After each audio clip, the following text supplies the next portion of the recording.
Hello and welcome to another update video about Ethereum. Well, Ethereum did exactly what we wanted it to do, even though I was starting to get concerned, but Ethereum did never break below our 1818 level. It did go pretty much according to script, even though that the length of that correction was quite long, quite extensive. But the idea is that we are now in the fifth wave. I already posted earlier today on Discord and said guaranteed in the fifth wave. I should never say guaranteed because nothing is ever guaranteed in these markets. But the point is it fulfilled our scenario. It fulfilled our primary expectation. I guess everybody who used this trend reversal area should really now be in profit. There's really no other way. And you need to understand, however, that as we go higher now and as we get towards the completion of this 05 wave move to the upside, risk is of course increasing and there is probably not much more movement in this particular structure, I would say, okay?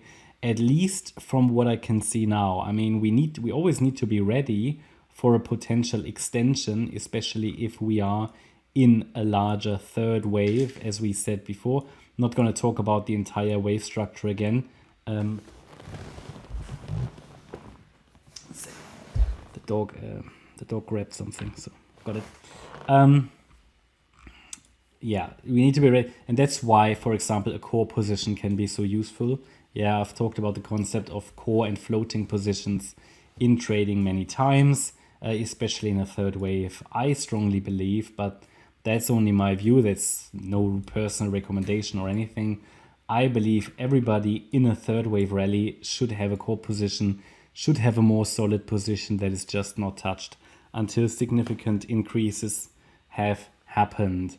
Now, but yeah, we had time in the bear market to build this core position. Now we are here looking at a possible 5-wave move in a first wave of a larger third wave. Nothing new here. Everything worked out so far. And I assume we are now in the fifth wave. Support did hold, by the way, with that, the primary scenario did work out, which is good. Very close, yeah. And the idea was that as long as 1818 is holding, we get our fifth wave, which we did, even though today there was a lot of shaking going on. Bit of a shake up today. And let me hide the trend line. So yeah, we talked earlier, I think earlier this week, maybe end of last week, about the concept and the idea that this here to the upside, it could be an impulse, but it could also be a diagonal. The difference is important in that in a diagonal, we most likely deal with corrective structures in the subwaves. What does that mean? That means that this fifth wave here may only consist of 3 waves and not 5. I mean, I did add here 5 waves and I changed the color of that, but you need to be aware we might only get 3. And I think the likelihood for that is quite high, given that the wave 1 can be counted as a 3-wave move, W, X, Y. The wave 2 can be counted as a 3-wave move. The wave 3 as well as a WXY, even though this one can also be counted as a 5-wave move. But given the not so ideal structures in wave 1 and given the very choppy price action in the wave 5, I have sort of highlighted earlier today on Telegram and Discord that it might only be a 3-wave move we're getting. But even in a 3-wave move, I would be looking at a little bit more upside here. Now, ideal target zone for this wave 5 would be around 1960 to 1980. I mean, higher is always good, but I just want to outline we might not go much higher here. So, you know, risk management, okay? Zooming in a little bit and going to the 30-minute chart. I mean, again, I have highlighted it here as a 5-wave move, but yeah, I mean, this could be again a leading diagonal here in a wave 1. Then we had a very sharp wave 2 today, and this could be a third wave or just A, B, C. The idea of an ABC structure in wave 5 is quite likely due to, again, the choppy price structure of this move up, the strong move down, and this is a bit this is going to get too short for a third wave, I believe, but we'll see. Again, 1960 to 1980 is the ideal target.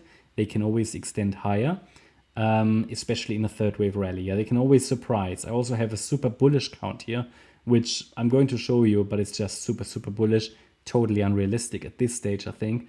But because it exists, we just need to be ready for extensions. But point is here, scenario fulfilled. We've made a higher high above last week's high.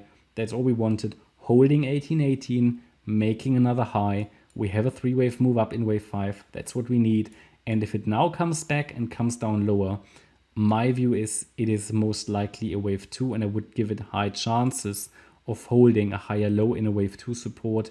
But I will redefine support here for the wave 2 as soon as we have a confirmed top in place in wave 1. Now, looking at the microstructure, I actually did want to do that. One more micro high would actually be likely. So I think this could be a tiny 1, 2, 3. This may be a small 4, 5. And I mean, depending on what happens, right? Maybe we get 5 waves and then it could be another wave 4 weekend. This tiny wave 4 seems to be too small to be done tomorrow. Yeah, I think this is sort of, and then one more small high, and that could be it. But don't like sell everything or anything. I can't give you recommendations, but it happens far too often in third waves. Overall, we're in a larger third wave. That's the assumption that people take profits too early. Okay, so just be aware of that. But just do your risk management, whatever's right for you. I just want to say, it happened in the past where I said, the ideal target is here, and then people like go short or something crazy in an uptrend, and then they are surprised that cryptos do extend higher, which they always do unless you have a 5-wave move to the downside and a 3-wave pullback to the upside, which would give you a short setup. People just sort of short into an active uptrend, which is very dangerous in the third wave. So just want to highlight that, okay? That's sort of Ethereum at the moment. I hope you liked the update. If you did, please hit the like button, leave a comment and subscribe. And if you really like the content, then please check out the channel membership, and also make sure if you follow us on Instagram and Twitter. You can find the links in the video description. Thanks a lot for watching. Bye-bye.